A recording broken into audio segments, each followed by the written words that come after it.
Pakistan International Airlines Flight 8303, carrying 91 passengers and 8 crew members, was supposed to be a routine journey, but as the aircraft approached Karachi, something went terribly wrong. Ignored warnings, a deadly miscalculation and a last-second struggle to survive. What really happened in the final moments, and how did a series of errors lead to catastrophe? This is the story of Pakistan Flight 8303. In May 2020, the world was still grappling with the COVID-19 pandemic. In Pakistan, nearly all domestic flights had been grounded since late March to curb the spread of the virus, with limited services resuming only on May 16th. Less than a week after flights resumed, on May 22nd, 91 passengers and 8 crew members gathered at Allama Iqbal International Airport in Lahore, Pakistan's second-largest city, for a scheduled flight to Karachi. The weather that day was clear. The Lahore-Karachi route was a bread-and-butter service familiar to the crew, and the Airbus A320 provided for the trip was in good working order. Certainly, there was nothing to indicate that risk was above baseline levels for any reason other than the general pandemic disruption. The flight crew in command of Flight 8303 to Karachi that day consisted of 58-year-old Captain Sajjad Gul, who had over 17,000 hours of flying experience, including over 4,700 on the A320, and 33-year-old First Officer Usman Azam, who had been flying with PIA for 10 years but had only about 2,100 total hours, mostly on the A320. For the leg to Karachi, First Officer Azam was to be the flying pilot, while Captain Gul would be the pilot monitoring.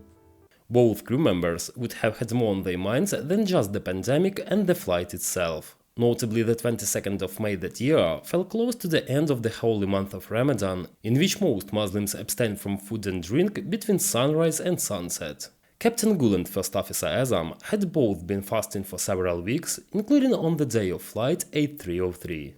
By the time the flight departed Lahore at 1:05 p.m. local time, they most likely had not consumed any food or drink including water in at least 7 hours. The significance of this fact would later be subject to debate. As the flight reached its cruising altitude of 34,000 feet, the atmosphere in the cockpit was casual. The pilots were engaged in a lengthy and animated discussion of the COVID-19 pandemic, the big topic of the day to be sure, which continued for some time, interrupted only by radio calls and other routine events. At one point, a flight attendant came to the cockpit to ask if the pilots would like a snack, but seeing as they were fasting, they politely declined.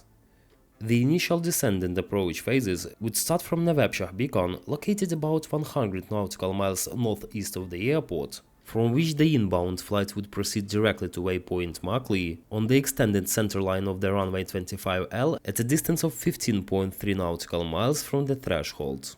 At Makli, the aircraft would turn to the right to align with the runway before reaching waypoint Sabin, located at 11.4 nautical miles, where the final approach phase would begin. The prescribed crossing altitude for Sabin was 3,000 feet. At approximately 2:15 p.m. local time, Flight 8303 began its descent from cruising altitude, preparing to land at Karachi's Jinnah International Airport. The aircraft was on the standard terminal arrival route, a common procedure for flights approaching Karachi. However, the aircraft was not descending as expected. The air traffic controllers in Karachi, observing the plane's trajectory, soon realized that the aircraft was still at a much higher altitude than it should have been at this stage of the flight.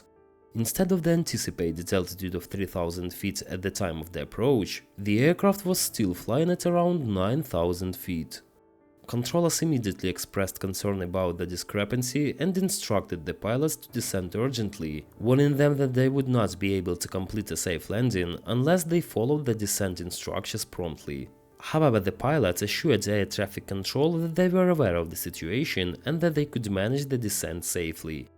The pilots at this point were in a difficult position. The captain, with over 17 hours of flying experience, had been piloting the aircraft for many years, but his relatively less experienced first officer had only about 1,200 hours under his belt. Their communication with air traffic control was somewhat strained, and as the approach continued, it became clear that there were fundamental misunderstandings between the cockpit crew and the controllers. A few minutes after, at 2:20 p.m., Karachi Area Control instructed the flight to contact Karachi approach on a frequency of 125.5, which was not acknowledged by the crew.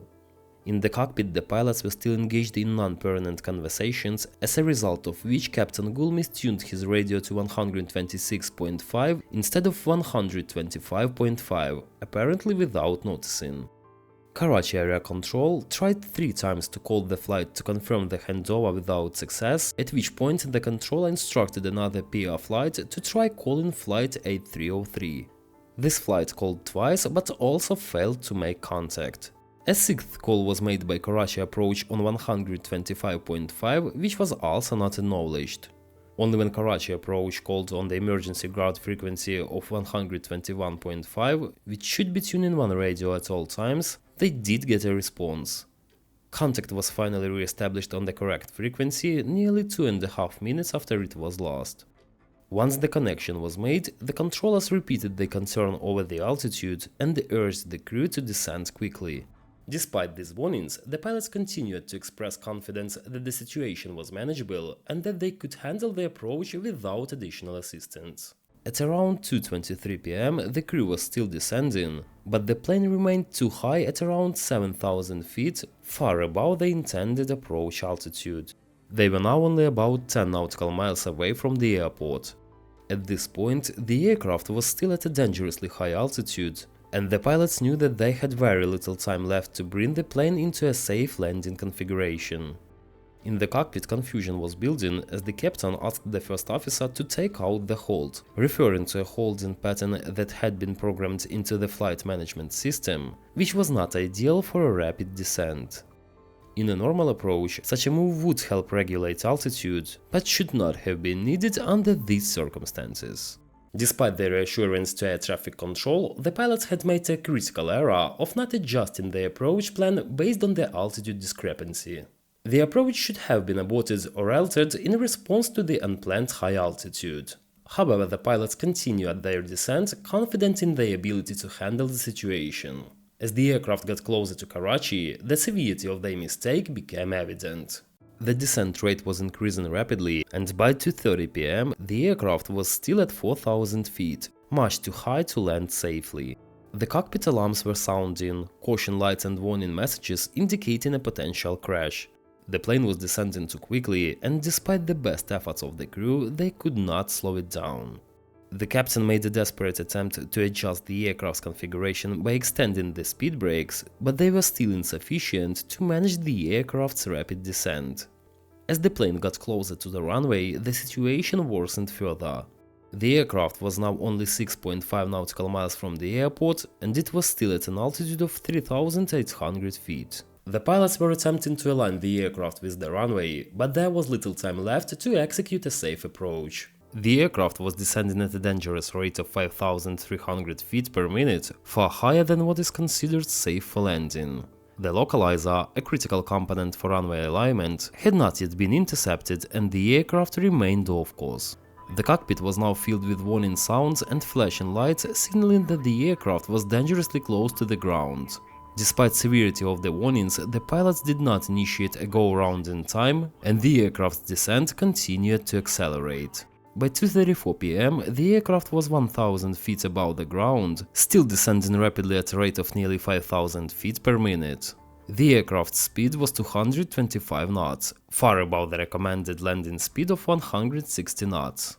At 500 feet, the airspeed was 220 knots and the descent rate of 2,000 feet per minute. Several warnings and alerts sounded in the cockpit, such as overspeed, landing gear not down, and ground proximity alerts. The landing was carried out with landing gears retracted. The aircraft touched the runway surface on its engines. The flight crew applied reverse engine power and initiated a braking action. Both engines scrapped the runway at various locations, causing damage to both of them.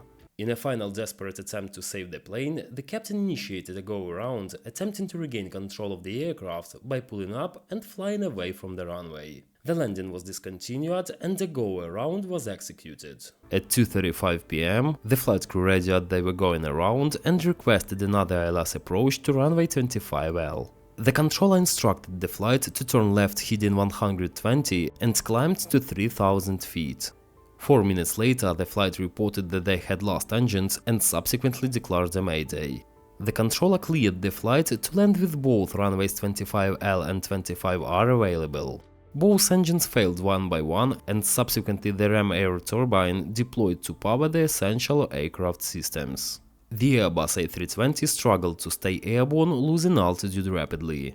Just minutes after the failed landing, the aircraft could no longer sustain flight. The pilots desperately tried to reach a nearby airbase, hoping for an emergency landing, but the aircraft systems were failing. At 2:40 p.m., Flight 8303 crashed into a densely populated residential area near Model Colony, just a few kilometers from the airport. The impact was catastrophic, igniting massive fires and destroying several buildings. The wreckage spread across a wide area, trapping people both inside the aircraft and on the ground. Of the 99 people on board, 97 were killed instantly, including both pilots and nearly all passengers. Miraculously, 2 passengers survived despite suffering severe injuries. On the ground, multiple homes were destroyed, but most residents managed to escape before the fires consumed the wreckage. The investigation into the crash revealed multiple factors that contributed to the disaster. Despite the experience of the captain, the crew's failure to respond to critical warnings and their decision-making errors were key contributing factors. The pilot's decision to ignore standard operating procedures, combined with lapses in communication, set the stage for the fatal crash. Moreover, the investigation also pointed to systemic issues within the airline itself. There were questions raised about the captain's medical history, his mental state, and his fitness to fly. Concerns about the mental effects of fasting during Ramadan also emerged, as the captain and first officer had both been fasting during the flight, a practice that can affect cognitive abilities, decision-making, and attention span. Ultimately, the crash of Flight 8303 serves as a tragic reminder of the complex nature of aviation accidents, where a combination of human error, technical malfunction, and organizational failures can lead to disaster. The lessons learned from this crash would go on to shape future policies and procedures in the airline industry, ensuring that future crews are better trained, more attuned to their aircraft systems, and more willing to trust their training protocols.